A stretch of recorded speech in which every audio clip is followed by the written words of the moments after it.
In one American city, the median home costs 12.5 times the median income.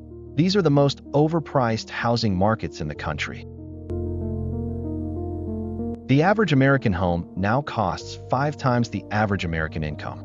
But in 10 cities, that ratio is so extreme, it would take you over a decade of your total earnings just to equal the price of a median home. No food, no taxes, nothing else. According to Harvard, home prices have surged 60% since 2019. Wages? Only 29%. And in these 10 markets, the gap between what people earn and what homes cost has reached levels never seen before in recorded history. These are the 10 most overpriced housing markets in America. Number 10. Denver, Colorado. The mile-high city has a mile-high price problem. The median home here costs around $570,000, while the median household pulls in roughly $92,000. That's a price-to-income ratio of 6.2x. For context, a healthy ratio is 3.0. Denver is more than double that. During the pandemic, remote workers flooded in from the coasts, driving double-digit appreciation year after year. But now the music has stopped. Growth has slowed to barely 1%. And here's the number that tells the real story. 42% of all Denver listings currently have price cuts. That's nearly half of all sellers admitting their asking price was too high. The income increase needed to comfortably afford a Denver home has jumped 84% since the pandemic.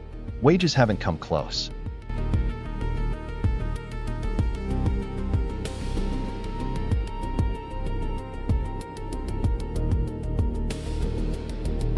Number 9. Austin, Texas. Austin is the cautionary tale of pandemic real estate hype. In May 2022, the median home hit $550,000. Since then, prices have crashed 18 to 20%.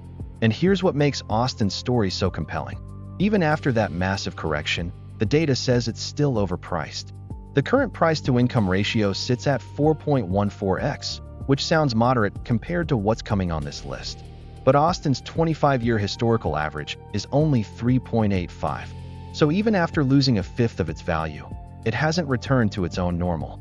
The price-to-rent ratio tells the same story. At 16.2 versus a historical average of 13.5, the math still favors renting. Your total monthly housing payment, principal, interest, taxes, and insurance, would consume nearly 38% of the median household income. Austin had the third worst home value decline in all of 2025. The correction isn't over. Number 8. Salt Lake City, Utah. Here's a market that flies under the radar while quietly becoming one of the most unaffordable in the country. The median home in Salt Lake City costs $610,000, and prices are still climbing, up 15% year over year as of January 2026. Meanwhile, the median household income is around $92,000. That gives you a price-to-income ratio of 6.6x. But the real shock is the historical premium. According to analysts, current prices sit 47% above Salt Lake City's own long-term pricing trends. To afford the median mortgage here, you'd need a household income of $140,000. The actual median is $48,000 short of that. Utah is now the third least affordable state in the entire nation, behind only California and Hawaii. And only 1 in 10 homes listed in the Boise-Salt Lake corridor is affordable to a family earning $100,000 a year. Number 7. Boise, Idaho. Boise is what happens when a sleepy, affordable city becomes a pandemic boomtown overnight. In 2021, home values in Ada County shot up 41% in a single year. Californians and Pacific Northwest transplants flooded in, bidding up everything in sight. The median home now costs around $480,000, and the median household income is only $80,000. That's a price-to-income ratio of 6.0x in a city that was historically around 3.5. According to Moody's Analytics, homes in Canyon County are overvalued by 35.6% and Ada County by 27.6%. Now here's the kicker.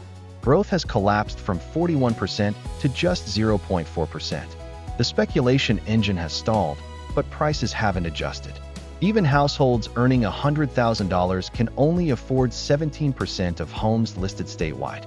Idaho's rent is projected to surge another 20%, squeezing both buyers and renters at the same time. Number 6.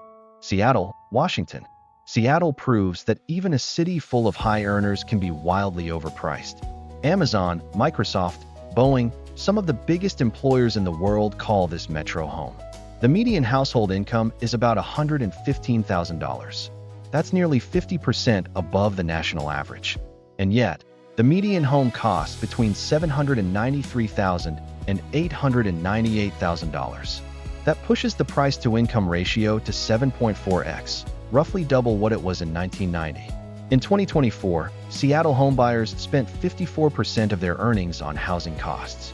To keep your housing payment below the 30% affordability threshold, you need to earn at least $126,000 a year, more than the actual median income. Home prices here are up 24% over the past 5 years, even as the city experiences domestic outmigration. Analysts call it an affordability ceiling, where even tech-level wages can't keep up with price growth. Number 5. Miami, Florida. A major Swiss bank just ranked Miami as the #1 housing bubble risk in the entire world. Not in America, in the world. The UBS Global Real Estate Bubble Index gave Miami a risk score of 1.79, well above the 1.5 threshold for bubble territory. Home prices here have surged 70% since 2019. The median home costs around $520,000, but the median household income is only $76,000. That's a price-to-income ratio of 8.5x.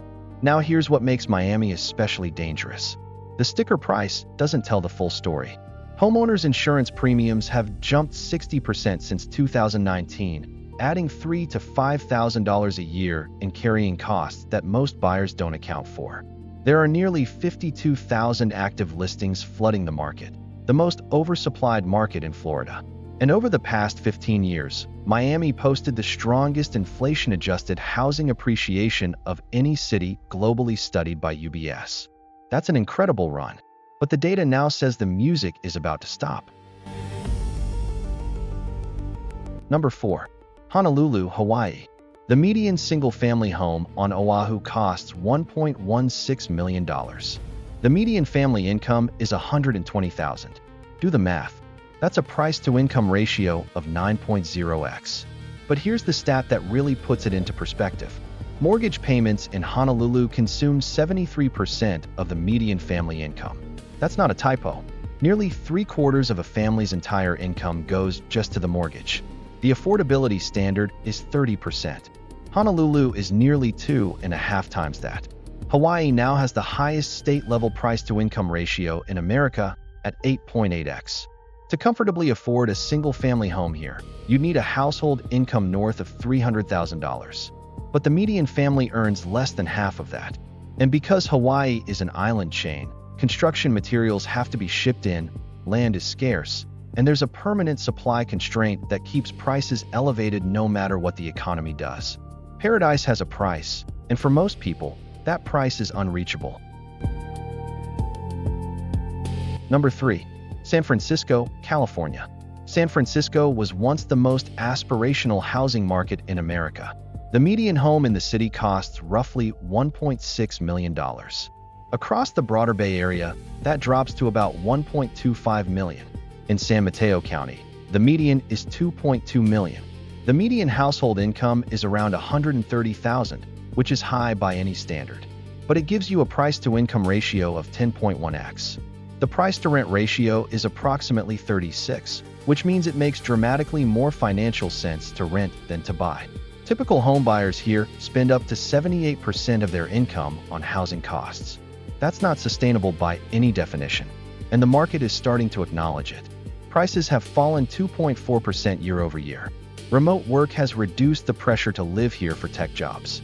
California's rising taxes, surging insurance premiums, and persistent outmigration are eroding demand. San Francisco has shifted from leading the boom to leading the correction. Number 2. San Jose, California.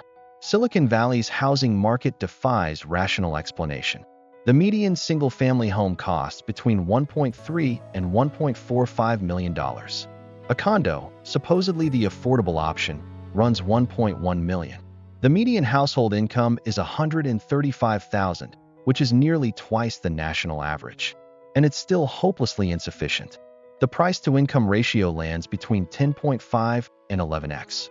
But it's the price-to-rent ratio that truly exposes how irrational this market is.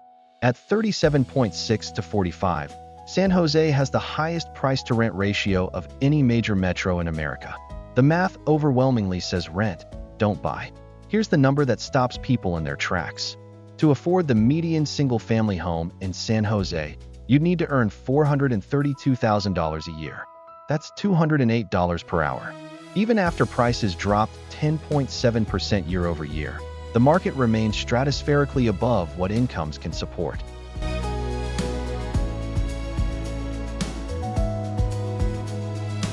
Number 1. Los Angeles, California. Los Angeles has the highest price-to-income ratio of any major metro in America, and it's not even close. The median home in LA County costs between $790,000 and $820,000. The median household income is approximately $67,000. That gives you a price-to-income ratio of 12.2 to 12.5x. Let that sink in. A household earning the median income would need to spend every single dollar they earn for 12 and a half years straight. No food, no taxes, no utilities, nothing, just to equal the price of a median home. The healthy benchmark is 3x. LA is more than 4 times that. Homebuyers here spend up to 78% of their income on housing costs. Long Beach, right next door, has its own staggering ratio of 10.4x. What makes LA's situation different from San Jose or San Francisco is this. Those cities at least have extraordinarily high incomes to partially explain the high prices. LA's median income of $67,000 is actually below the national average. Yet home prices are among the highest in the country. That creates the largest affordability gap of any major U.S. metro. And the risks keep piling up. The 2025 Los Angeles wildfires exposed massive insurance vulnerabilities. Earthquake risk remains ever present. Insurance premiums have surged. And yet, home prices continue to climb, up roughly 9% year over year, as if the fundamentals don't matter. They will eventually. That's our data-driven ranking of the 10 most overpriced housing markets in America. From Denver's price cuts to LA's 12.5x ratio, these markets have one thing in common. Prices have completely disconnected from what local incomes can support. If you want more data-driven real estate analysis like this, subscribe and hit the bell. Next week, we're ranking the 10 best cities in America for rental income. See you then.